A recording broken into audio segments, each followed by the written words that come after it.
All right, so I'm on Twitter, and I see James Arnold Taylor. I don't care. He tweets out 3 days ago. This is a true story. 3 days ago, he tweets out. Nope. And he asks fans to ask, topic. Can you stop interrupting me, please? I'm jealous, and I don't want to talk about Well, that's this. fine, but I have to tell the story, and we're podcasters. It's kind of important. We're podcasters, so we're not supposed to talk over each other. That's how this game works. So, like, 3 days ago, James Arnold tweets out to fans, and he's like, hey, it's been a while. I haven't asked you for questions, so if you got a question, feel free to ask. Now, I'm sitting there at work. I'm supposed to be producing a newscast, which I was doing, but part of my job requires me to be on social media. So I see this offer, and I'm thinking, well, I could ignore this, or I could just be bold. I like how you justify putting off your main job for the podcast. Well, yeah, just for a brief moment. And so I was like, okay, so if you have one question for James Arnold Taylor, like, what is it? And it could be, you could ask him, like, well, what's your favorite line? What's your favorite Obi-Wan moment? What's your favorite color? But you know what? Then I pulled my head out of my butt, and I'm like, no. The question is, well, why don't you do my voicemail message?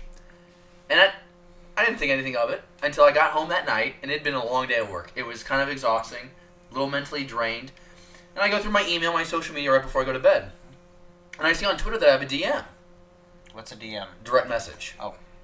And so I open it up, and it's James Arnold Taylor, and he's like, hey, man, saw your tweet. Send me your email. I'm like, get out of here. So I sent him my email, and he wants a script. Here's where I get jealous. Are you ready for this? I'm ready for it. So he's like, yeah, give me a script, and, I'll take care of it. So I give him something, and I just was like, listen, just the fact that you responded, like, very incredibly sweet of you. Here's what I came up with. If it sounds like garbage, don't waste your time. It's just the idea that, we could have a conversation. It's pretty cool as a fan. It's appreciated. Try not to fanboy too hard, because when you do that, you tend to come off kind of creepy. He was messaging me on Facebook. He was fanboying very hard. Okay, so you guys want to hear it? No, because I've already heard. Yeah. For like the 6 billionth time that I've listened to it. You know why I got upset about this? No, because you didn't get this voicemail? Play it. Well, so David and I share the same name, right? Mm-hmm. David. Very great name, very Jewish, but we have different last names. So if David would have just kept this generic and been like, you've hit the voicemail box for David, then I could have stolen it too. But no, he had to use his last name. Ooh. Okay, we're going to play this. Please do. I feel like I'm on a show of Dr. Phil right now. Here we go. I'm like, this is the disgruntled couple. Don't talk over Obi-Wan Kenobi. Well, hello there. This is Jedi Master Obi-Wan Kenobi. Your transmission for David Amilotti cannot be accepted at this time. However, if you leave your name, number, and a brief message, he will contact you immediately. As you know, the Force is very strong with him. This is the voicemail you're looking for. You will leave a message. Oh, and may the Force be with you. Always. Hey, you're checking out Beyond the Blasters, a Star Wars podcast made by fans for fans. Sometimes we have to physically abuse those on the panel in order for them to cooperate. But hey, we got here, episode 18. My golly, we're almost on 20, but right now, I'm looking at Jesse Buck for the first time in like a month and a half. I'm your host, David Amilotti, but my co-host, Jesse Buck, you are healed and back at the table. Finally healed. I had to go back for a third time, get the good stuff, but yeah. Been busy, chaotic. You're alive. Glad to have you back. David is bruising on his right thigh. David, how are you? Been a phenomenal week. We got to celebrate International Talk Like a Pirate Day, and it would have been even better if I remembered it. So how do you celebrate? So you just talk like a pirate. That's the premise. Well, I mean, other people like dress up, but I'm not very creative. So, I mean, like sometimes I'll have like a pretend hook with my finger and just be like, "Arr." Red rum. Okay, well, we've got 3/4 of the crew together today for this episode. Nick is away on assignment, and when I say away on assignment, he is playing Battlegrounds because that is his addiction right now. Chicken dinners are very important. They're nutritious, and they're good for the soul. Nick's down the hallway. All right, let's jump into Real Talk. Real Talk is a segment where we talk about everything movie-related. This could be the saga films, the standalone movies, even the 2008 theatrical release of the Clone Wars, and we also include that great Star Wars Rebels series in this segment's stacked. It's stacked. We got a lot to cover. That's why I made a quick transition into the segment, guys, because we got to start with the fact that it's a wrap. Episode 8 is complete. The finished product is in the possession of Lucasfilm. Director Rian Johnson submitted the final version of The Last Jedi A couple of days ago, he tweeted out on Thursday that he was done with post-production, and then on Friday, the Star Wars Instagram account had a photo of everyone on the post-production crew with Rian Johnson. It was a selfie, and they're saying it's a wrap. It's done. So, guys, the movie is finished. We'll see it in December. What does it mean that we have Episode 8 complete? Jesse, let's start with you, man. I am excited. You know, obviously they didn't fire Ryan. So that's always a great thing to hear, right? Cheers to that. It's just kind of like now I'm getting into countdown mode. I'm ready for this movie, and I'm just really excited. Like, there's just so many questions I have that only the movie can answer at this point. So, you know, David, we are here at about the 2-month mark outside of this movie dropping. We're in September, October. Yeah. Two and a half. 2.5 months out. So, I mean, it kind of feels like Rian Johnson from the very beginning of this process had his ducks in the row. The movie met the schedule. I mean, kudos to him, because I couldn't do it. Like, if I had 2.5 more months to work on a project before I had to submit it, I'd totally just be, like, sitting there in my fat pants with a Dr. Pepper and a bag of Cheetos, like, watching it over and over to figure out how I can tweak it better. I think that's such a great point. And doesn't it make you feel good knowing that there's so much time before the theatrical release that the post-production team is like, no, the special effects is exactly how it needs to be. Every saber blade, every blaster, every sound effect, every musical beat is right where we need it to be. I'm okay with it. I mean, kudos to them. They really... What they don't tell you is there's a mass graveyard outside the studio of all the editors and various people who've perished. So these are just the survivors. These are the survivors. You know, like everybody else, like they sacrificed. They went the distance. You know, and that's the thing is you have to give credit to really any Star Wars film is post production. There is that perfection that they seek. You know, what's really cool here is the fact that just last week on the show we were talking about how Rian Johnson was on his media tour in Tokyo saying how excited he was to accept this position and how happy he is to say that he directed a Star Wars film. He had such a great experience, and it's just nice to see this all kind of culminate. You know, now what is next? The worldwide preview. You know, we're going to see him in California. We're going to see him on the red carpet on the release night, and that's what's next. It's time to show this movie to the world. I mean, do you think he's going to take some time to relax? I'll be honest. If I was Rian Johnson, I don't know how. Like, if for one, I mean, I'm hoping that this is a great movie, and if it is, how do you follow that up as a like in your career? How do you top that? Well, I think he made the right decision. When you asked about taking a break, well, he said no to Episode 9. I mean, he is clearly going to take some time for himself. He's invested 2.5 years into this movie. I mean, if it were me and I come out, like, if this turns out to be a phenomenal movie like we're all expecting, I would pick a really crappy movie just to tank the next one. That way I can, like, gradually climb the ladder back up. Just skimming the system. Yeah. For me, I would retire. I mean, I might, like, partner up with, like, Lord and Miller to do something, but... Well, here's the thing is, we talk about how The Force Awakens grossed more than $2 billion globally. Does Rian Johnson's movie, the movie that we've heard only good things about, outgross The Force Awakens, or will this fall short of the 2-point-whatever billion dollars? I think this will have a even larger opening than The Force Awakens, simply because... of all the questions that The Force Awakens presented towards us. Now, are you saying opening, or are you saying the entire theatrical release? Just in general, I think this is going to outdo The Force Awakens. I think it's going to sell more because people have been wanting to know more about these characters. They're wanting to know more about Rey's heritage. They want to know more about Snoke. Okay, that's the reoccurring thing that we've been seeing for the past 2 years. Who's Rey's parents? Who's Snoke? Well, we're going to get some of those answers with this movie, probably. Maybe not all of them, but that's what I've been waiting for. Yeah. And that's what... I don't think we're going to get a whole lot of Snoke. And also, you know what? You bring both those points up. Rian Johnson has said that both those points don't really get addressed because they're not really important for his movie. Those were things that were left open by JJ. So now that we know that he's coming back to finish 9... It's probably going to get all tied up in Episode 9, but you kind of expected that in a way. Yeah, like I feel like there's a lot of like those questions that have stemmed from that. And I think we will get some answers, and that's what's going to be the driving force to get people into those theater seats on opening night. Well, this is going to transition us into the next topic of Real Talk, and that's now that we know that this movie is complete, that means all the footage for this movie is in the can, right? Because that's how you have a finished product, which means then a trailer should be on the way. Ryan Johnson says because the movie's complete, that trailer is coming soon. The question is, when will it drop? Mark Hamill on Twitter suggests that it could be October 9th, Monday Night Football, and it is hysterical how this all transpired. First, you get the tweet from Mark Hamill saying that you should watch Monday Night Football on Monday, October 9th for no reason in particular.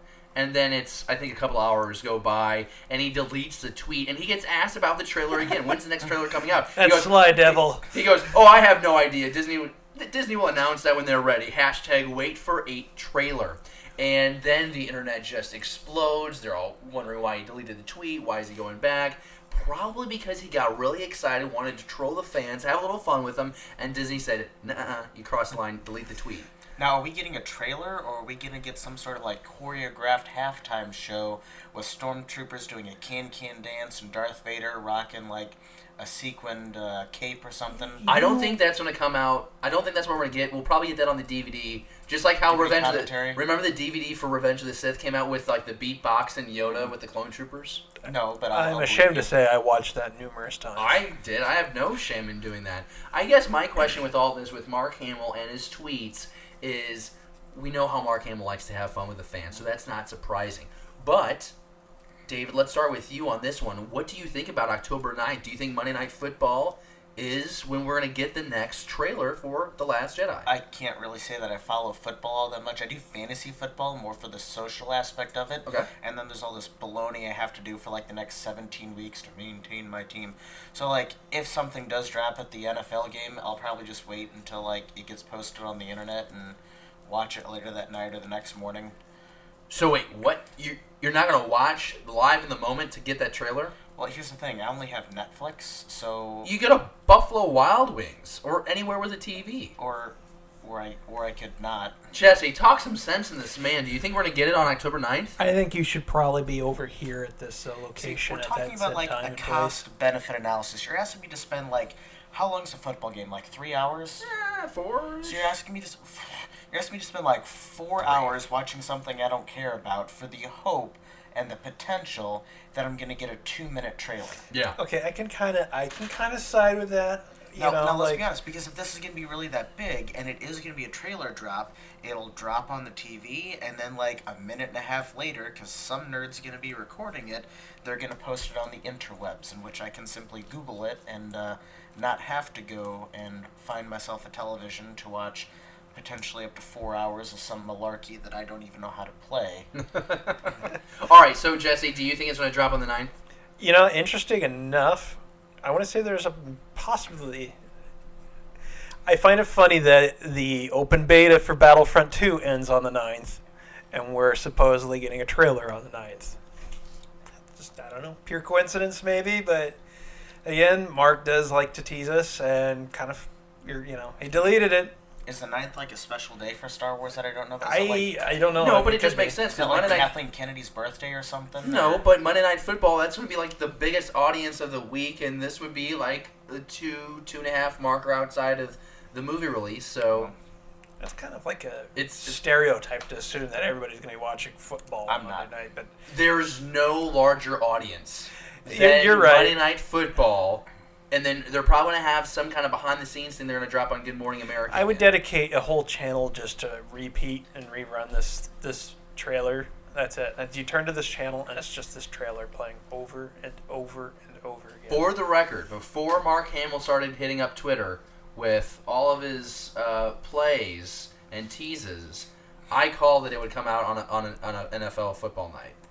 I actually called it like a couple times ago. But I'm not the only one. There's like 100 people out there who have their own podcast who made a similar speculation. So I'm no one special. And I'm not trying to take credit for anything. But I'm glad I'm one of the people that called it right. I think it's going to drop. In all seriousness, it's a common thing. Other movies have done this. It's a common strat. You're right. A lot of people watching football. The thing about this, though, is the fact that we feel as fans that we've been waiting so long for this next trailer to drop. I think we're going to get it, and I think this is the bombardment. If you think back to Force Awakens, we got that second trailer, and then we got all the international trailers, and then we got all the spots, and before you know it, everyone's complaining because they're saying, well, we've seen 6% of the movie with all the footage that's been dropped between all the trailers and all this and that. So it's fun now to see all the fans just clamoring for the next trailer, because I feel like a lot of these same people in like a month are going to be begging Lucasfilm and Disney not to show anymore. Can you blame them for wanting a trailer? Because, like, what does Disney put out for this movie? Almost nothing, but we hear about this Han Solo movie left and right, mostly because of the drama, and now because Ron Howard's doing some good, like, instant... Well, see, now I don't agree with that, because every week on this show we're talking about stuff coming from The Last Jedi movie. Every week we talk about that, and every week we talk about the Han Solo movie. Nothing, like, overly, like... What you're not getting is the video. You're not getting the video. You've only gotten the one behind-the-scenes video, and you've gotten one trailer, and it hasn't really told us the story. We're waiting for the second trailer, because that's actually hopefully going to give us a couple more plot points, or not plot points, but kind of give us an outline of where this thing is going, right? And that's what you're yearning for. But yeah, a lot of people are saying, well, we're just not getting it. We get so much. You go through our shows the last 17 weeks, we probably have 3 or 4 stories from the set of The Last Jedi. So, I mean, we're getting plenty of information in this digital age, but yeah, we're still movie fans. We want to see video. Nothing compares to video. But fingers crossed, October 9th, and no matter when this next trailer drops, you can better believe that the three of us and Nick are going to do a recap, a breakdown of that trailer. It's time that we do a trailer breakdown. That's going to be a lot of fun to do. It's going to be a lot of fun to do. Let's jump into... Are we going to, like, stop that trailer at certain points and talk about little things in we'll certain probably scenes? Like react to it while we watch it, and then we'll talk afterwards. Does that mean we have to watch it live so we all see that's it? how Yes. That's how a reaction and a review Yes. works. That's how it works. All right, and our next topic of Real Talk is a dirty little rumor that the Dark Lord of the Sith will return for another appearance in another standalone film. That's right, Darth Vader is rumored to have been seen on the set of the Han Solo movie. It's a different actor than the actor that portrayed Vader in Rogue One, but it's confusing. This is a story brought to us from StarWarsNewsNet.com. We talk about them every episode because they're great. They're the best aggregator of Star Wars content, and they do a great job of breaking down what the sources reports. And it's a figure, and it is Vader, but then some other sources make it sound like it's just a guy with a sword, and it's not full-on confirmation that it is Vader. If Darth Vader is in the Han Solo movie, let's just start with this, David. Do we need Darth Vader in the Han Solo movie? So, if he's going to be in this movie, there's one of 2 roles that I want him to have. I either want him to have a role like he had in Rogue One, where we just have, like, him destroying a bunch of people, like he wrecked that hallway.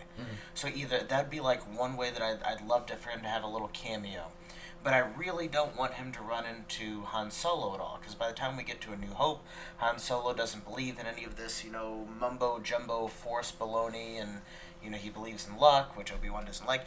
But I think it'd be kind of neat if Darth Vader had a run-in with Lando. And maybe it spooks Lando so much that he runs to the Outer Rim, where he ends up becoming the administrator for Cloud City.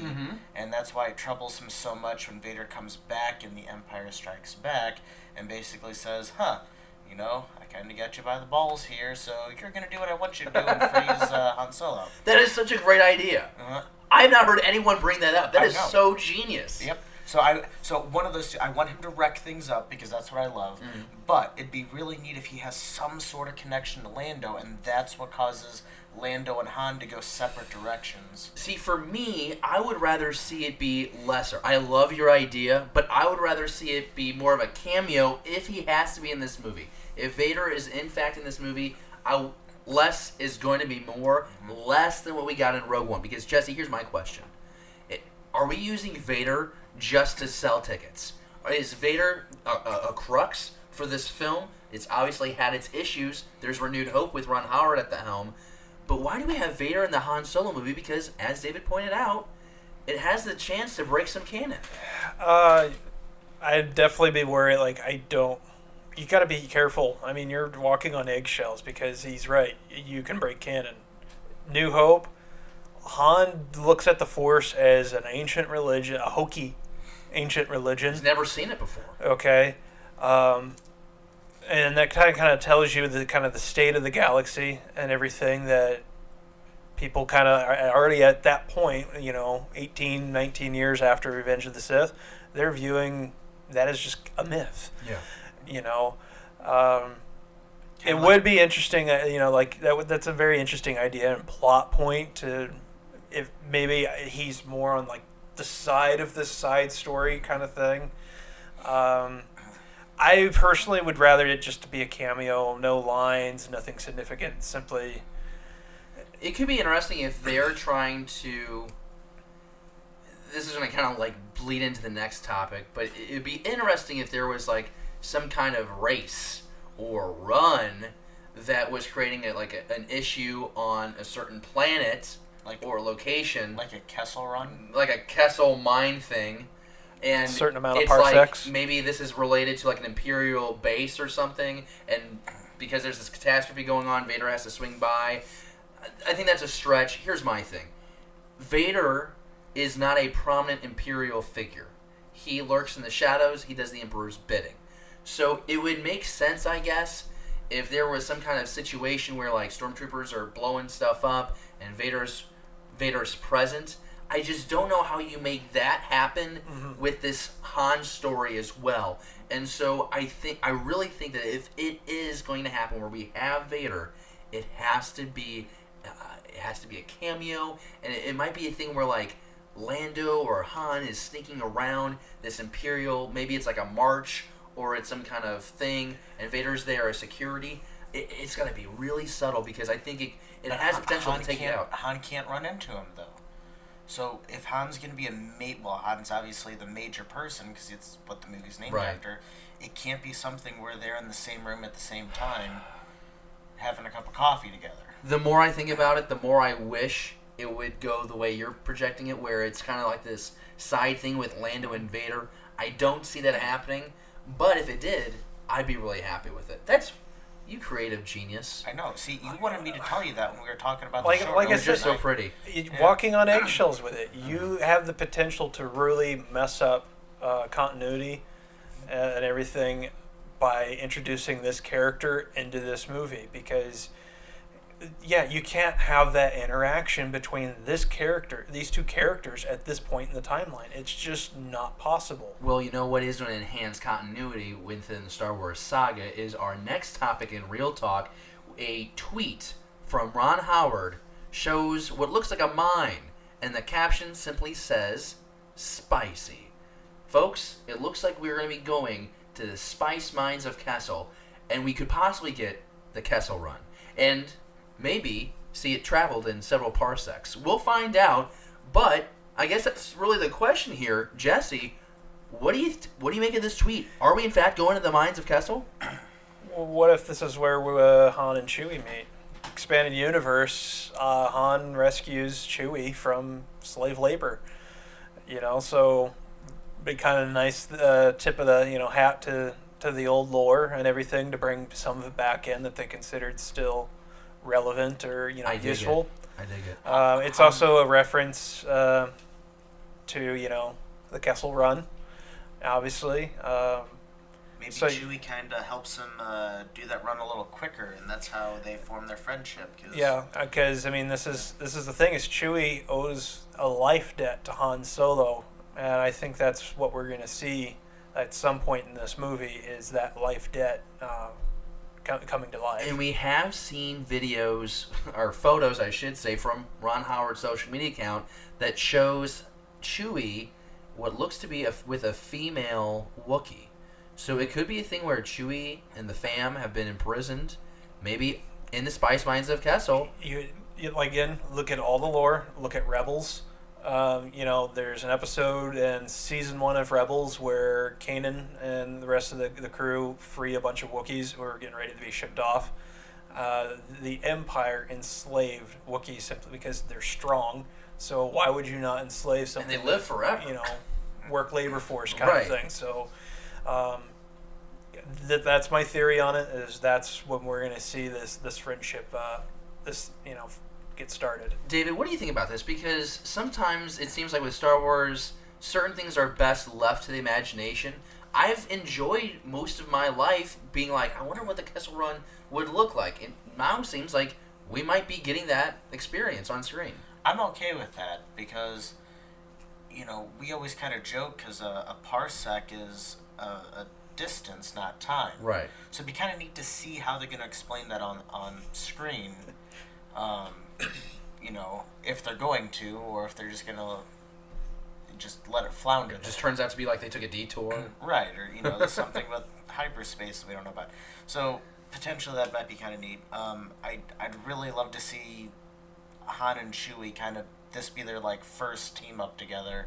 That'd just be so cool to me to see that. And the thing about it is, we've seen Chewie and Han in 4 films have such a close-knit relationship. Like you say, what happened to ignite that? Obviously, we know that Han, or what EU says is Han saved Chewie from slavery.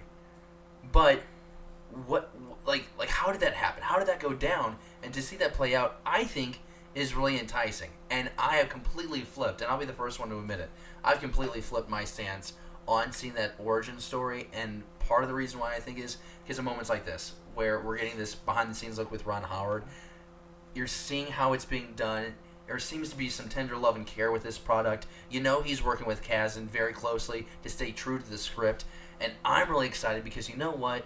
This is going to be another standalone movie that's going to feel like Star Wars. And one of my biggest concerns is, man, with George Lucas out of the picture, is this going to feel like Star Wars? Is this going to look like Star Wars? Is the script going to sound like Star Wars? And I know that George Lucas wasn't the best writer of dialogue, but you know what? There are some aspects of that writing that I really fell in love with as a kid, and He's today. still the creator. He Without still is. him, we would not have any of this. This podcast would not exist without George Lucas. So, And we thank the creator for that. And with that, we go into the next topic Yeah. because we have so much stuff that we are covering in real talk on this episode. And guys, we're dealing with some drama. And this is great. Yeah, how great is this? We talk about Last Jedi, we talk about the Han Solo movie, and now we're talking about Episode 9 because there's some drama with J.J. Abrams and how he was able to direct Episode 9, how he's able to accept that film because he owes Paramount a movie. And this is the second time now in a span of 3 to 4 years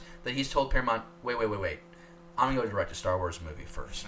So let's I give didn't you... know that this was the second time. Well, Force Awakens was the first. So let's give you a little background. J.J. Abrams owes Paramount a movie. And you're talking about the guy who's done 2 Star Trek films for them and a couple others. He's directed and produced a slew more. He's produced a whole bunch, everything from like Mission Impossible to several more Cloverfields that he didn't direct. I mean, he's done a lot for him. Keep in mind, in 11 years span, J.J. Abrams' film, any film that he's been involved with, combined $5.7 billion for cow. Paramount.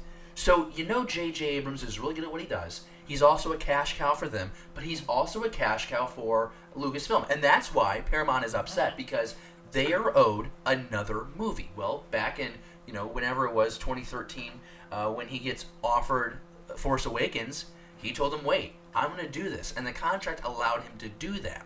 So he finishes Force Awakens. He owes Paramount another movie.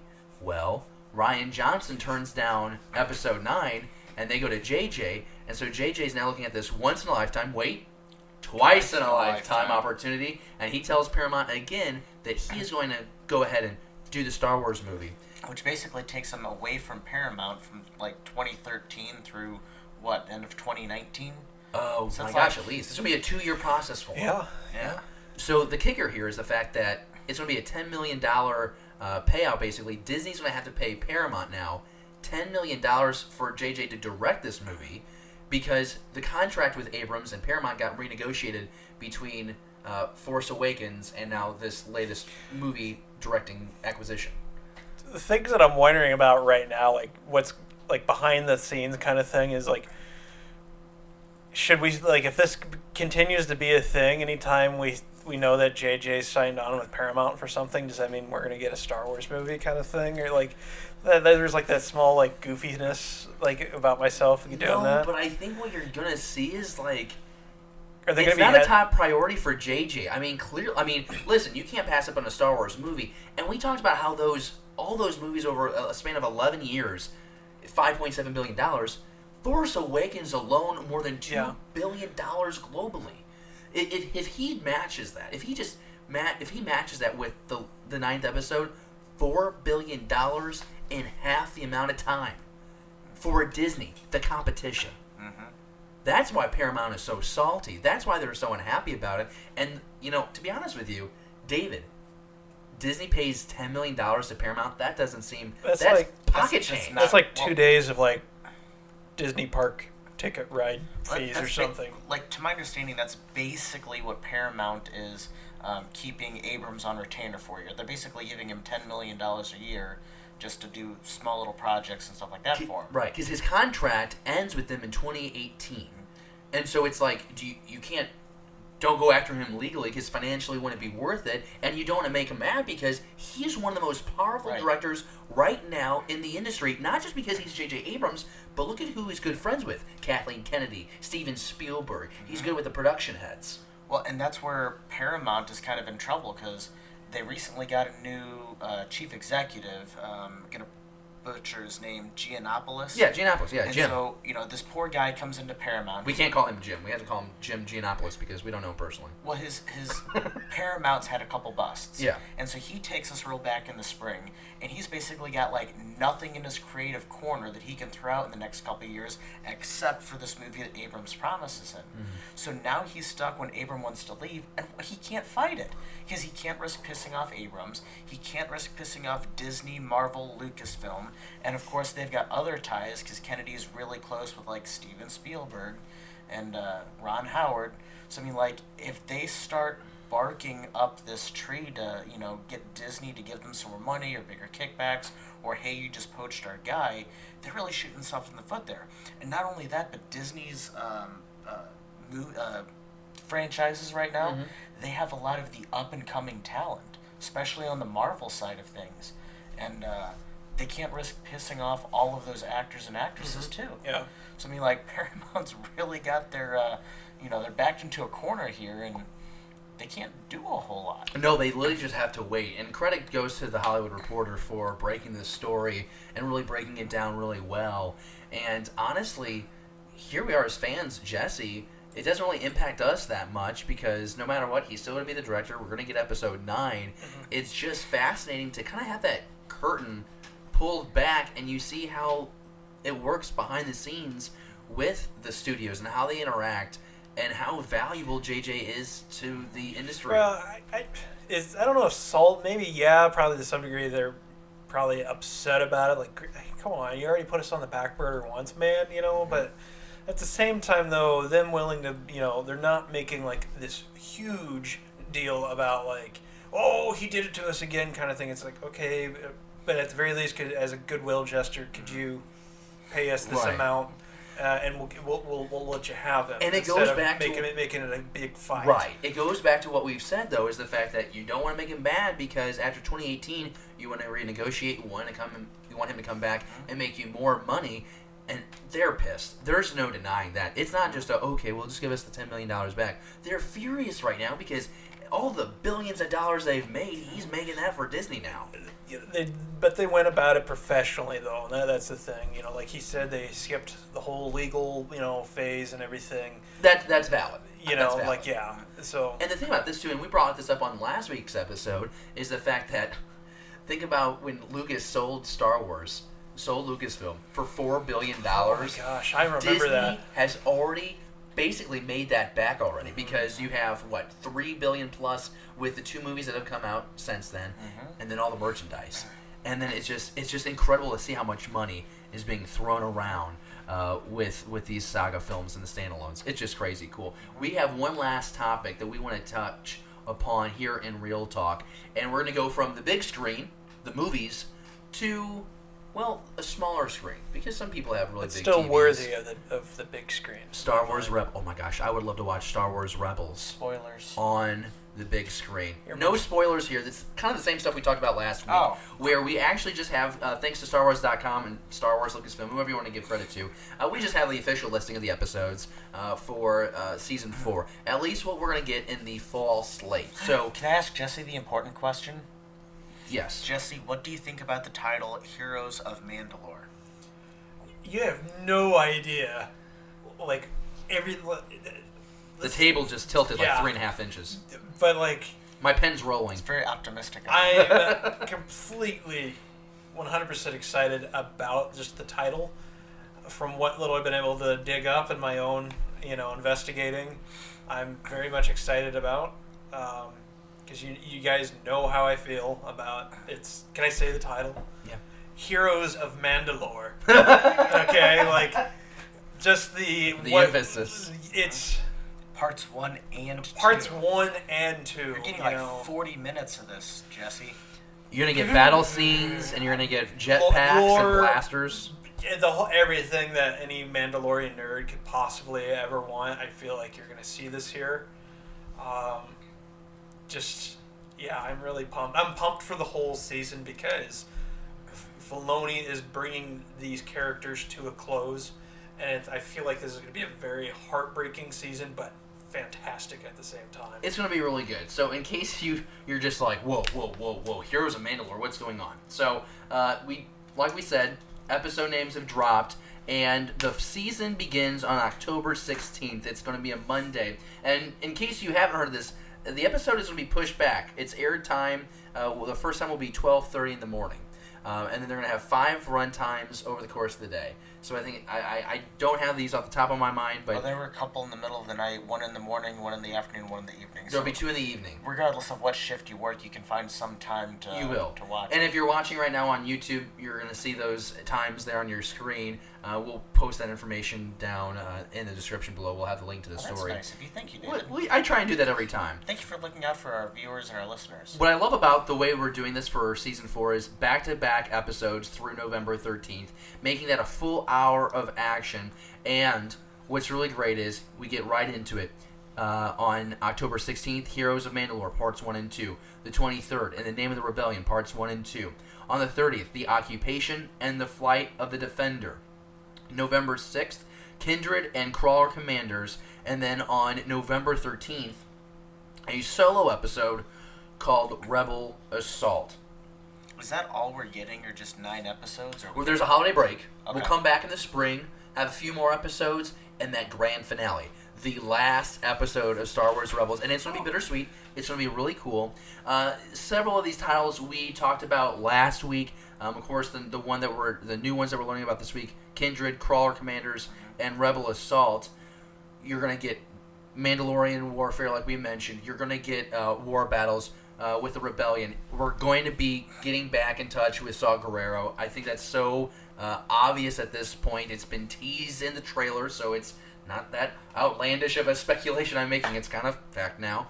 But it's going to be cool to see a Saw Gerrera closer to what we see in Rogue One. And we're going to be closer to that Rogue One era. I just can't wait to see if we get Krennic. Because you see that holo-transmission of Tarkin referencing Krennic's project. I love Krennic. Do we get Krennic back? Do we get Ben Mendelsohn back to be a voice for Krennic? I don't know if that would cost a lot. Do you know something that I don't know, Jesse? You're making a face.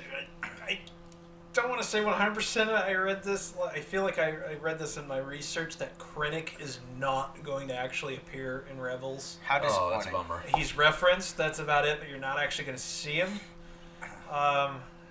That's okay. That's okay. That's okay. It's But still you're mentioned. still right. I mean, I feel like this is leading up almost directly right in front of Rogue One. So, I really I was unsure about this show because I was like, man, it's Disney. First episode didn't really sell me right away, and this show really has just matured. Yeah, fast forward 3 seasons, Yeah. we're all on board. And well, I mean, even just by the end of season 1, Yeah, I'm really. This is going to be a really good year for Star Wars because this season and then The Last Jedi. So. And it's nice that Dave Filoni's going to be able to wrap up a few things that he didn't get to with Clone Wars. And we saw that last season with that final battle between Obi-Wan and Darth Maul. Hey, David, how you doing? You can take your ears off. Spoilers are over with now. Huh?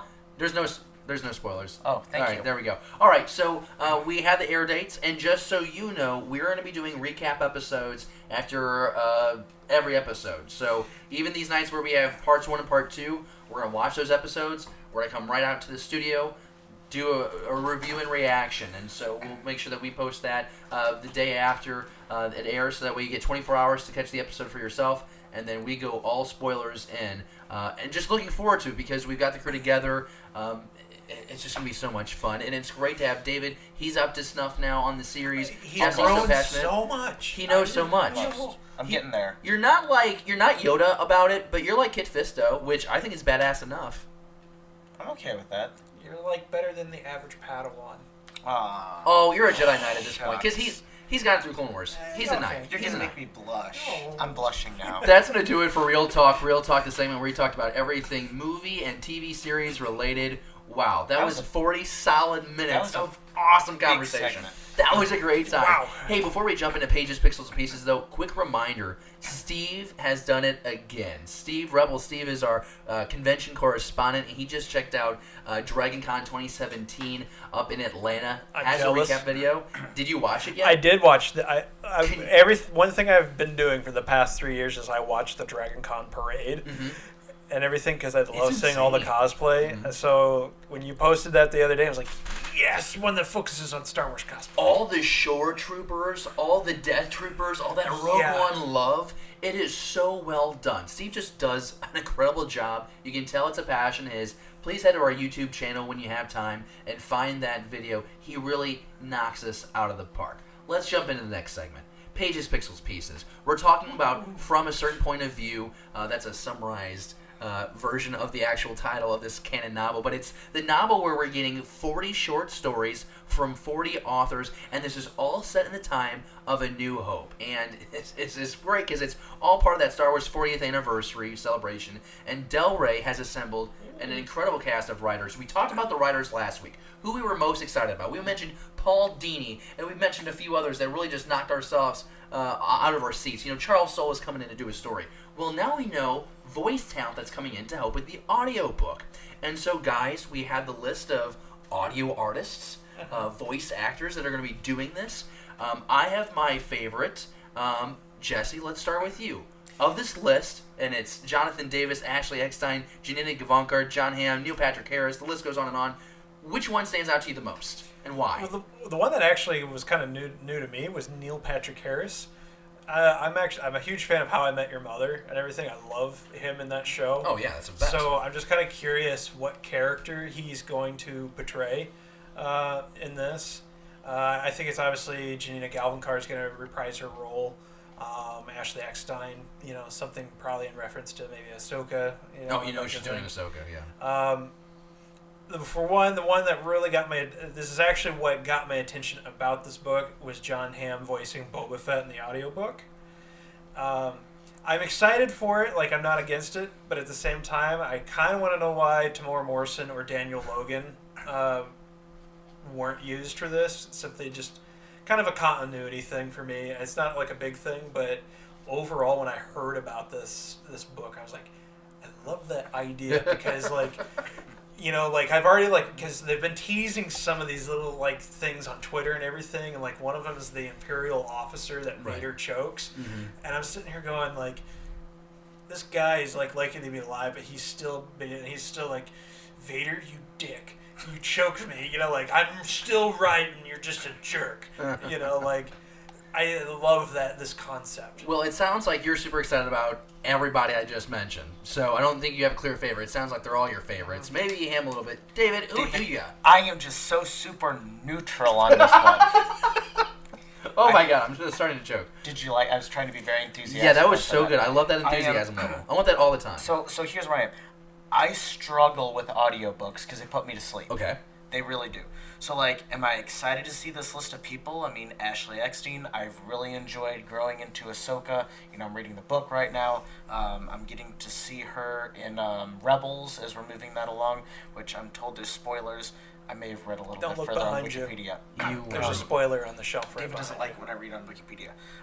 So I don't like when you read on Wikipedia. So, here's the thing. I'm very, very excited that they're Okay. getting people like John Hamm and Neil Patrick Harris, whom I also love. But I'm probably just going to stick with the novelization of it, because if not, it'll lull me to sleep, and then I won't get the full and the gusto of what's happening. I get what you're saying. What I'm looking forward to is that night where we actually have free time all together and we can get together and pull out the stack of comic books and have an audiobook playing And of the I'll 40 short stories. Be asleep on the third page of the comic. Where I think I'm going to enjoy this is when you listen to them, and then you tell me, here's the one that you have to listen to. That's going to change my world and give me a completely new viewpoint on I life. just feel like instinctually I'd have to say it's going to be John Hamm or Neil Patrick Harris, because the rest, kind of like we've mentioned, they're all people associated with characters that we've already heard them betray. Yeah. Like Janina Gavankar crushes the Inferno Squad audiobook. It is a lot of fun to listen to her read it, but I'm not going to get anything different from when I do listen to the short story, and that's no slam on her. She's that character. She does it well. I'm not expecting it not to be well. Same thing with Ashley Eckstein. She's going to be Ahsoka. She's going to crush Ahsoka. She's Ahsoka. You know? And John Hamm, to me, being a St. Louis kid, that's who I'm most excited to hear. Is he a St. Louis guy? Yeah, he went to Afton High School, right? I was going to ask where he went to high No, school. look it up. Afton High School? Yeah, I'm pretty sure he went to Afton. Janina grew up here in Illinois. Actually, we got a lot of locals. We got some ties. Yeah. We need to really take advantage of these local ties and get... Did you know the guy who played Admiral Akbar grew up in Pittsfield, not like 45 minutes from here? Oh my gosh, that's right. I remember you telling me about Yeah. that. What? So we live in West Central Illinois. We're broadcasting from the Studio R519. That's what we call this studio. And we're in West Central Illinois, and we're about, 40 minutes away from there? Yeah, probably 45. Don't lie. This is Traffic. detention block AA23. Oh, I see what you did there. That was smooth. That was really well done. All right, so let's jump into the next topic of this segment, which is going to be the comics coming out last week and coming out this week. And it's Captain Phasma #2, Star Wars Annual #3. Those came out. We think that Star Wars Mace Windu #2 is coming out next week. Marvel.com doesn't have their calendar updated, and so we're just going by process of elimination. We think Mace Windu #2 is going to drop. Kind of like what we said last week about, we were anticipating Captain Phasma and Star Wars Annual. Kind of the same thing, where the art for Phasma looks great. It's just too much story, and I'm just not really invested into the story of what's happening. So I read this one. I didn't like the story. And why was that? It's boring. I mean... You can go into detail, it's fine. Okay, good, because I was reading the IMDb for Tim Rose, who voiced Admiral Akbar, definitively from Pittsfield. Okay. And he will be in the next movie. Oh, very cool. So, kind of cool. So we're talking about Phasma. So I read the Phasma storyline, and basically we know that in The Force Awakens, she gets held at gunpoint, and she deactivates the shield, which ultimately allows the Rebel Alliance to go Resistance. We've changed titles. Basically allows them to blow up the Starkiller base. Right, so in that first issue, we got her escaping, we got her fleeing from a TIE fighter into space. So what she wants to do now is there's evidence that shows that she was the one who at gunpoint deactivated the shield, thus allowing this catastrophe. So she goes to delete it and discovers that somebody else has a copy of those data records. So now she's on the hunt to go find this guy, whose name I can't remember, Riven or something like that, to basically probably kill him and take back those data files to destroy them to keep her reputation clear. Because for someone like Phasma, obviously if she's the one who got Starkiller Base destroyed, that could kind of put a crimp in your career. You know what? It's one of those things, and Jesse, we've said this before. We don't hate Force Awakens, but there are things we don't like. I don't like how they did that scene. I don't like that she was held at gunpoint to deactivate the shields. It was a cop-out. And here's a miniseries, which is just going to be a forced explanation. They're just going to try and salvage that moment, give it some legitimacy. And let's be honest, David, if you didn't like reading the comics and you just wanted to solely watch the movies, you still have no idea how the hell she got out of there. And did you talk about the artwork yet? I like the artwork. I don't like the artwork. Why don't you like the artwork? The artwork to me, I mean, it feels very retro. It feels like very 80s art style to me. Okay. But I've been reading a lot of DC lately, and I've been really, really spoiled with artists like Manipul, where you can take almost every one of their pages and blow it up into like a great big poster that you would display proudly in your room, except when you take it down and your girlfriend comes over. But all of this seems very retro, and I'm not into that. Okay, fair enough. I'm spoiled with more. I don't want to use the word quality because that's not right, because it's definitely a different style of art than what has been kind of more contemporary lately. Well, if you like Captain Phasma, or you've been able to read Star Wars Annual 3, or you know what comic is coming out next week, because we couldn't find the answer, how about you tell us in the comments below? If you're listening to the podcast, feel free to tweet at us at BTBD_podcast. We're going to jump into Stashed or Blasted at this time. This is the third segment of the show. We are moving quite along. Oh, yeah. A lot of stuff, Jesse, that we've been able to cover in this episode, and I think this is a topic that you're very excited about. Sideshow collectibles have sold out the Star Wars Mythos Obi-Wan Kenobi statue, and it's a beautiful statue. If you haven't seen it, it's on our Facebook, Twitter, Instagram. If you're watching on YouTube, you're seeing it on your screen, and it's a mid-aged Obi-Wan Kenobi. It's a Kenobi that's older than Revenge of the Sith, younger than A New Hope. He's on Tatooine. He's on the dust. He's got his Jedi gear on. He's got his robes on. It is incredible. Some surprises with this figure as well as you're looking at it. It was an instant hit by fans. Well, they're bringing it back. I have 3 questions that I want to pose to you guys, and we're just going to go one after the other, okay? 3 questions. My first question is, stash it or blast it, this figure. Don't go in it, just you. Stash it. Stash it? Blast it. You don't like it? No. Why don't you like it? Where'd my notes go? Oh, Obi-Wan statue. This is live. Well, it's pre-recorded, but we're trying to do it in the moment. You have me write notes so I don't forget things, because I tend to do that. That's okay. I don't want it. I don't care about it. But I'm not an action figure guy, so I'm not going to waste my money on it. Okay, Jesse, it looks like this is a conversation for 2, so I should have brought the candles and the wine. I'm sorry. I know. Well, fix the hair. So the next question then becomes, do you want this to be what Obi-Wan looks like in the standalone movie that is in the works? Oh, I would love that. Would you love that? I would love that. How much would you love that? A lot. David, you don't like the statue, but would you love that or like it? Once again, my answer is going to be I really don't care. Just give me Ewan McGregor. Wow, so you're blasting it 2 in a row. This is really disappointing. Give me Ewan McGregor. If he looks like this, that's fine. If he's wearing pink polka dots, that's fine. As long as I get Ewan McGregor walking around the sand. I am so glad you didn't tell me. So now we do show notes for the episodes, right? But we had a pre-show meeting about kind of where we were to go with things, and he wouldn't share his thoughts about the statue. I would have smacked the crap out of your face. I can't believe this is what you think. Well, this is why I didn't want so to tell you earlier. Here's the third question. We're ignoring David now in this conversation. No, because I have... You look at this statue, you see 2 sabers dangling from Ben's belt. It's not just his lightsaber, but it's also Qui-Gon Jinn's.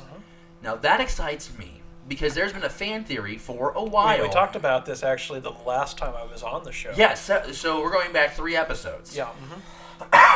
That Luke's kyber crystal, his green kyber crystal, used to belong to Qui-Gon Jinn. Yeah. Now you see this figure, and of course this is the Star Wars Mythos, Obi-Wan Kenobi, whatever. If this were to be canon, if this was a canon image, and this is what we got in the Obi-Wan Kenobi movie, do you stash it or blast it that saber is Kenobi or is Qui-Gon's on his belt, and that kyber crystal ends up with Luke? I'm going to stash it again, simply because... It's so good! Because the lore has changed.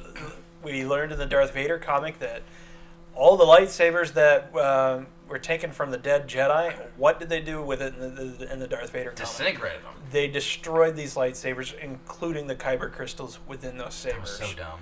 Okay? So this is a rare commodity. Okay? Because, where were they getting the kyber crystals? We learned this from Rogue One. What happened? They were getting mined for the Death Star. And then the Death Star comes along and blows up Jeddah. Unless you're able to, okay, so this is like going way too far into what you're suggesting, because I love your point. But you could also find another Jedi temple and go mine. In the old lore, right. you had Shadows of the Empire, which is a great video game, but it was also a book. In this book, it details Luke Skywalker creating his new lightsaber. Oh, that's right, because it was artificial, right? Yes, he makes a artificial crystal for this saber. So the thing is, since that got kind of thrown out the window, seeing this kind of provides a little bit more in there. We know that Luke went back to Ben's house. We know that, he had stuff there. So why not? Yeah, no, I'm totally on board with it. So you two stash it, because I'm going to blast it. Why are you blasting it again? Well, partially for the hat trick, but to me, now, granted, you guys are talking about like your personal feelings and the old canon and the old expanding universe. Mm-hmm. To me, part of becoming a Jedi is the creation of your lightsaber. Right. So if he's just taking, scrap pieces of metal and taking Qui-Gon's kyber crystal out and throwing it in this one, that's kind of lame. I think he needs to go off and find his own crystal, just like Vader had to do in the most recent comics, just like all of the Padawans had to do. There's a lovely Clone War arc where they have to go... Well, he finds it in Ben's hut, right? And doesn't he get the... Well, that's exciting. Let's go rummage in Uncle Ben's... Well, and then Kenobi's journal probably has the definition of how to make this lightsaber. The thing, though, is that... as we learned in the Clone Wars, the Padawans, the younglings, were guided by the Force to these crystals. We see this again later in Rebels. It's not too far-fetched to say, like, what if Luke had this feeling, I gotta go back to Tatooine, I need a lightsaber. That's at what point does he go, I have to replace this lightsaber? I would be so disappointed if my quest to get a kyber crystal was to go rummaging But through... he still didn't, either way, if this is true, he still didn't. The fact is that Luke did construct a new lightsaber of some But form. then what's the point of him constructing a new one if he just goes to find the old lightsaber that's sitting in the But trunk? this is the other thing, though, is we don't know what happened to that actual lightsaber between this statue and that point. Anything. And this statue isn't even a canon depiction. We don't know what happened to Obi-Wan during this, this time frame. What if this saber, like the hilt itself, was destroyed, and the only thing left is the crystal? We got on a crazy tangent there. I'm going to triple blast it, so that's my status. Well, I'm getting sweaty by how nerdy we got, and then I'm feeling hot and bothered, and I need a You cigarette. need to go sit in the corner. Oh my gosh, we're having a great time on episode 18. Jump down to the next topic, and Science and Star Wars presented by IBM. This is a series that is done. Man, do you have like the coughs tonight? Yes, I'm out of cough drops too. I'm sorry. My I'm goodness, you need. I'm gonna like just move. get up and leave honestly, and then come back. Okay. It's like I'm if just you had gonna any do that. honey, we just I just feel bad because everyone's having to hear you cough, and it's just in the ears. And it's I feel that's like marriages, though. Like just listening to your significant other cough for the rest of their life. So like I feel like I'm not married to all of you. it's If awfully you're depressing. if you're interested in marrying David, how about you comment down below and let us know, because he No is looking... tattoos, no odd placed piercings. I don't know. I have a lot more. You Yeah, know, now I we're gonna feel flash like you should his be a phone lot number less- across the bottom of the screen. You should be a lot less selective. All right, so Star Wars and science, it's a great marriage. And this is done on StarWars.com, on the YouTube channel, actually. But it's connected to the Star Wars show. And they take science and Star Wars and try and test out what's real and what's not. And we've seen this done before, right? Mythbusters has tried over the years to try and do Star Wars stuff. They actually made a lightsaber. Like, they actually made a lightsaber that could cut through a steel thing. And it was awesome. Jesse, well, I think you've seen parts of this. David, you watched it, right? I did. Like the whole thing. Yeah, like all 4.5 minutes of it. Okay, so what did you think? I thought it was kind of neat. It reminded me a lot of like the first time I watched A New Hope, because when you go back and watch the original one before all of the digital enhancements, that blue lightsaber almost looks white.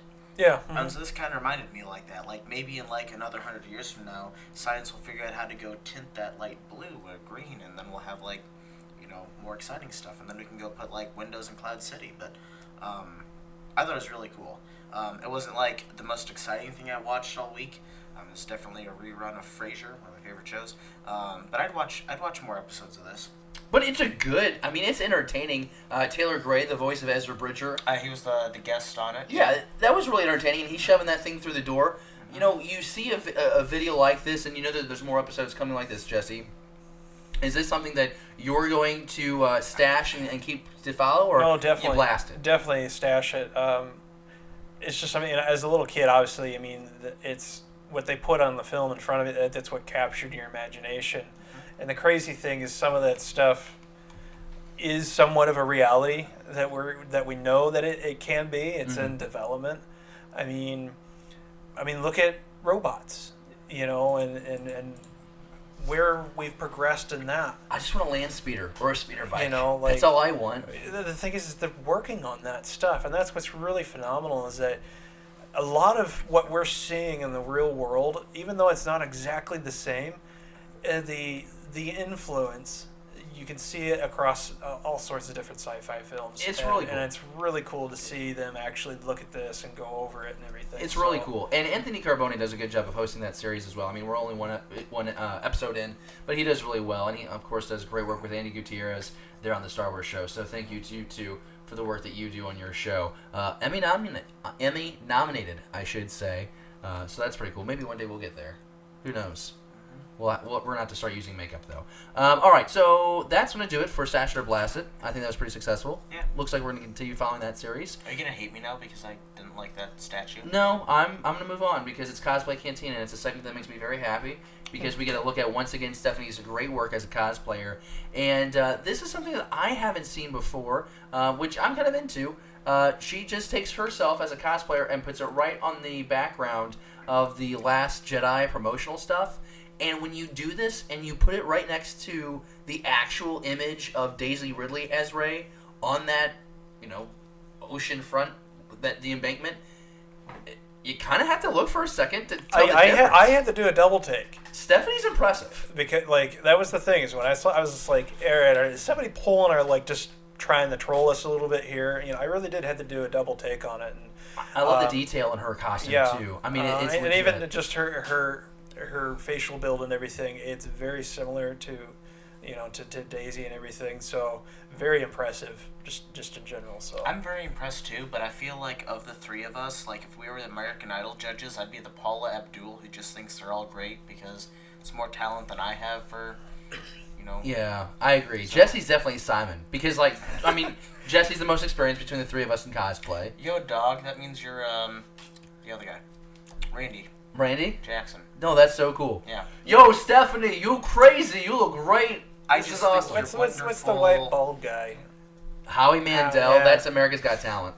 Okay. You're getting your series mixed up, but that's okay. I'm sorry. Stephanie, so excited to have you on the show. We're still emailing back and forth trying to get her on the show for the interview. But definitely check her out. You can find her on Instagram, Sparrow Song Cosplay. You can also go to our Facebook, Twitter, and Instagrams, and you can find her bio, why she cosplays, how she got involved in it, and not only how she got involved, how maybe you can get involved with cosplay as well. And what's so great about this community is it's also so supportive. So be sure you check her out. And one more time, we got to pitch out to Steve Hyman, our buddy who helps us visit all the cons. He's our convention correspondent is the title. I love the fact that he gave himself his own title. He's Rebel Steve. Have you noticed that in the videos? He's Rebel Steve, or the Beyond the Blast Doors convention correspondent. One of my goals at some point is just to somehow be at the same convention as him and him not know it, and then be like, boom. I think he would crap his pants. Steve's a little skittish. Yeah. I'll have to present him with we'll need a guy with a second camera to witness I'll this. make a bounty flyer and just walk up and just that's awesome. serve it kind of thing. Well, now Steve can't watch this episode because then it's going to be ruined. Yeah, that's all right. We'll see it. Hey, no worries. But go check out his recap of DragonCon 2017 happening in Atlanta. And there is this one shot. It has to be 200 Sith and Jedi in it. They're dueling. It just looks like a lot of fun. You get a shot of the parade. And he also speaks with several cosplayers from the 501st Legion. So that's just really cool because they're everywhere. And they're always so friendly to talk. And just one more time, it's the community. Yeah, the shout out to just the community as a whole because, with all the hurricanes going on, a lot of these cosplayers have been affected. I'm seeing this on the Mandalorian Merc forums and everything. reaching out, helping people. Some of these people may have possibly lost, their kids, whether it's in the flood damage. And the great thing about this community is, they'll raise money just like that to help anybody. Right. So it's definitely makes it. It is basically a huge family. It is, and I'm glad that we're able to be part of that conversation. So, David, we do one of these cosplayer of the month, right? Yes. So, if I wanted to submit my Porkins cosplay, how do I do that to make sure it gets considered for October? Well, you wouldn't be eligible because you're on this show, but if you do want to nominate yourself for our Cosplay of the Month contest, you just have to email us at beyondtheblastdoors@gmail.com, beyondtheblastdoors@gmail.com, and all you need to do is send us a bio of who you are, why you cosplay, and who you cosplay for, and then send us at least 4 of your best cosplay photos, and make sure you also include, this is a new thing, but make sure you include your photographer, because there are several cosplayer photographers out there who need their shout-outs as well, and that's what I'm so excited about when we started doing these interviews with Stephanie, with Rebecca, starting to learn about, well, what was the inspiration behind selecting this character, and how did you get the materials, and how did you go about making it, and then how did you go about getting the photos done, and then learning about the photographers, because that's an art in itself, and you see some, there's some people who just stand in front of some trees in the woods, there's some people who get the special effects and have real-looking lightsabers. It's cool. It's cool because I don't know much about it. That's why we have you, Jesse. Yeah, it's a whole process. I was kind of new to it myself and everything, and you're a pro. I had a professional photographer come up to me and, can I take your picture? Sure. And it was just like, okay, I need you to do some of this stuff, and it was kind of like posing 101 kind of thing, and it was just and then. I moved you around and made you look beautiful. Exactly, yeah. Great. All right, They're cool. all great. Well, let's jump into the next segment now because it's time to tap the Fan Comlink. Star Raptor, this man is with us every week. He's always commenting on the videos, always letting us know what he thinks about what we do, and he seems to be a pretty big fan. No Chef Palpy this week? No Chef Palpy. Slacker, where have you been, bud? Well, he was here with us last week.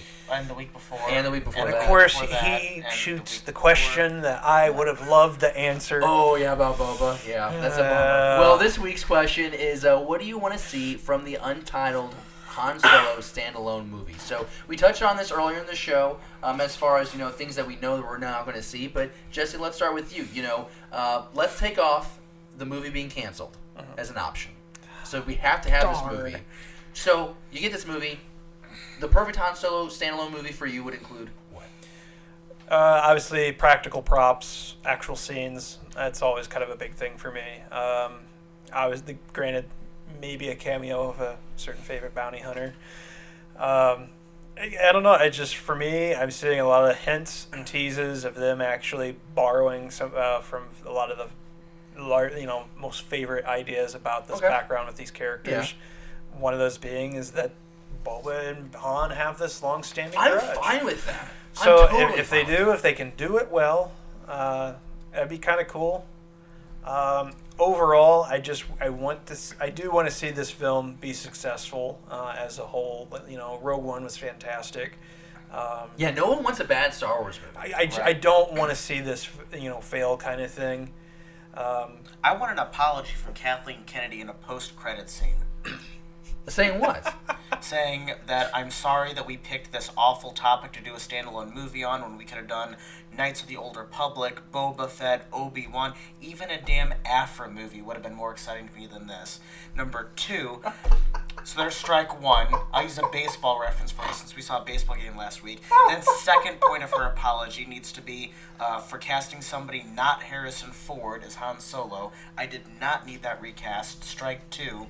And the third part of her apology, they've released so much awful information about this movie that I just don't care anymore. Give me good stuff like Howard's been giving us, not the crap we've had for the last 5 months. And then after that, she can tell us in the future she will make this up to us by giving us Ewan McGregor as Obi-Wan Kenobi.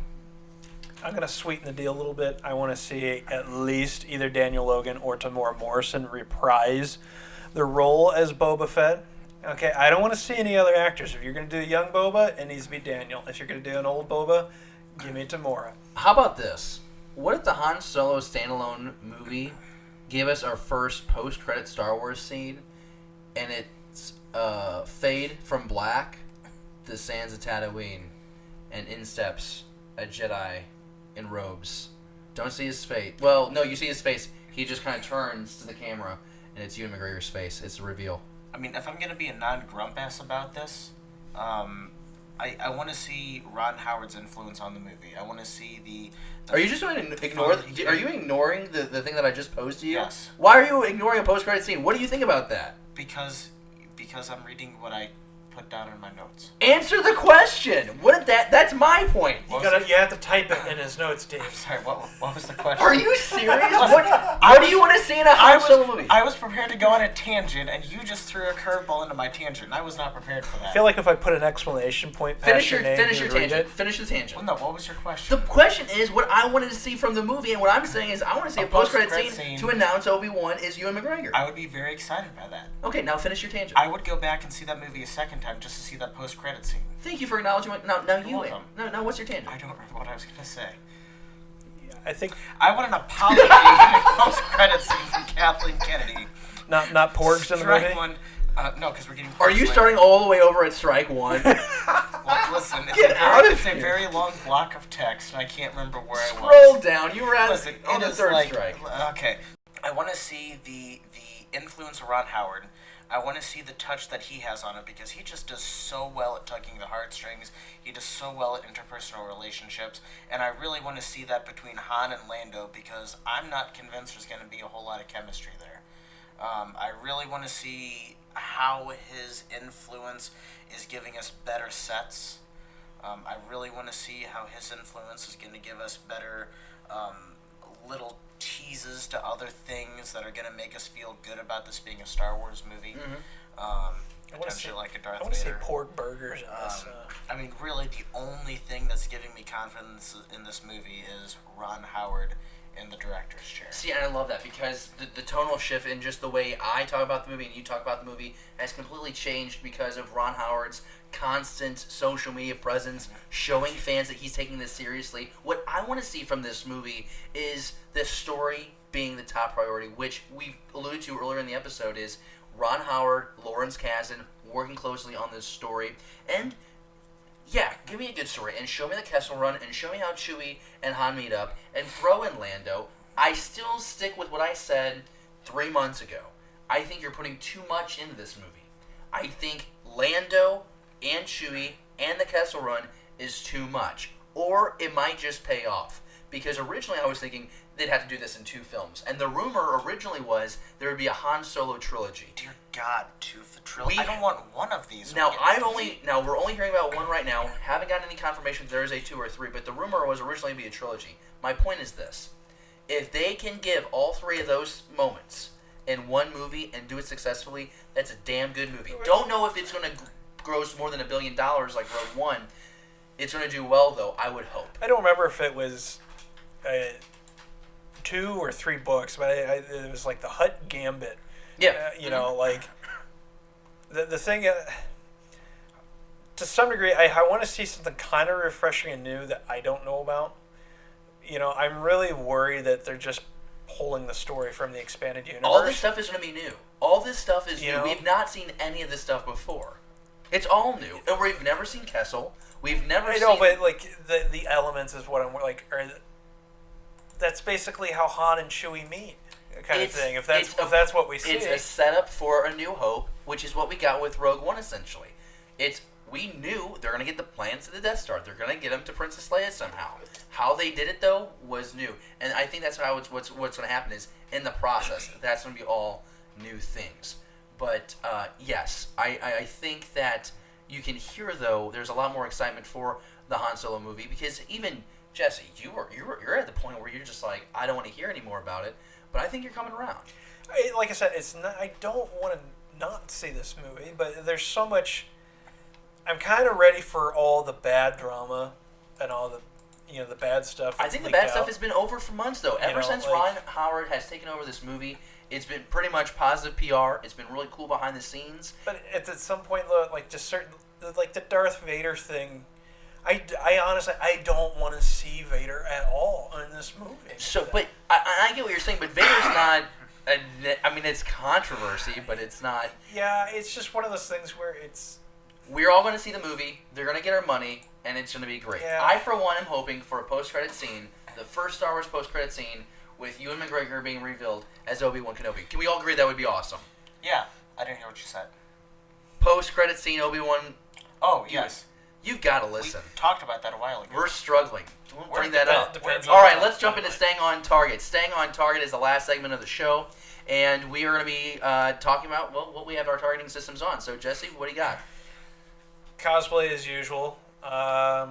Open beta for Star Wars Battlefront 2. You pre-ordered. You get early access October 4th. It runs officially for everybody from the 6th to the 9th. So if you're still unsure about this game, you've got an opportunity to check it out without paying any money. You're going to get the Assault on Theed. You're going to get their Starfighter mode. I think there's one other game mode. So 3 game modes potentially. Overall, I mean, from what I played a couple months back, I enjoyed that. That's kind of like in the video game world. Tomorrow, I am making a duct tape mannequin so I can put my armor plates on my new flak vest. How do you target your targeting system? Because you've got so many things you're looking forward to. Well, I use this rangefinder here, Dave. Wow, that was a quick comeback. That was impressive. Put the helmet on. David, what's your targeting systems locked on? So Nick and I have talked over the last couple weeks that we would both love to have a Porg plushie. And I have been looking everywhere I can in this tiny town, and I have not found... I've not checked GameStop. I was at FYE in the mall today, and they did not. Are you having a hard time taking Jesse seriously with his Mandalorian helmet on? I want a Porg plushie, and I want 2, so Nick can have one too, and then the Porgs can be best friends. You're going to have to find a really big one for Nick. He's like 6'5". Oh, to cuddle with? I was just thinking like the little tiny ones. He Nick, would how switch- big of a plushie do you want? Can you not shout at Nick that he's like down the hallway? He should be on the podcast, but instead he's playing the video game. Well, He's on a special mission right now. We're revealing that he isn't. I'm going to be curious to see how well we can hear Jesse inside that helmet. I don't know. I've got a voice amp No, that I can bring next time. Oh, are you serious? Yeah. You should read the voice amp. It's the exact voice amp that all the 501st guys use. So it's fantastic. I'm I've tested excited. it. I want a Porg. All right, you want a Porg. My Staying on Target, I'm going to keep it on James Arnold Taylor because I'm really just floored by the fact that he was kind enough to make me a new voicemail message. And so I guess my targeting system is locked on the chance that this isn't the last time that we hear James Arnold Taylor's voice on the podcast. My fingers are crossed. Maybe it'll happen. That's going to do it for episode 18. Thank you so much for joining us. If you haven't already, give us a thumbs up down below, hit the subscribe button, follow us on social media, all these things that helps us. Do us this favor. If you liked what you heard, like what you watched, be sure you check out our YouTube channel, check out our previous episodes, check out our single shots, all the videos that we have, and let us know what you think about that content.